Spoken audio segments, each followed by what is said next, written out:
Hey and welcome to this new course of Git and GitHub. In this tutorial we will learn the basic and to master GitHub at the end.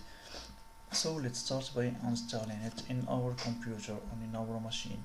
First we go to this website git-scm.com. We will click on this button, download for Windows, because for me I have Windows as an operation system.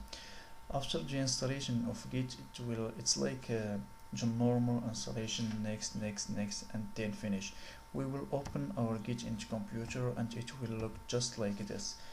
After that we will do some configuration. It's not necessary, but it's good to do.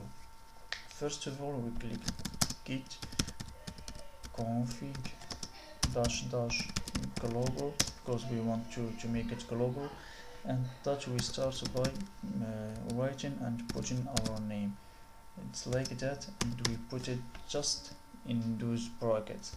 After we create our name, we will click in enter.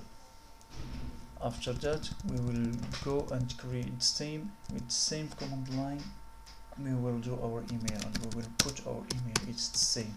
We will put it in those brackets and we will create our email.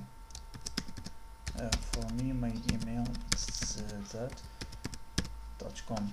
Yeah, and to make sure that those commands are correctly, we will do git config, and after that username or user email, and it should show us the same name or the same email that we put and we enter right before. So as I said, those config are not necessary but are good to do.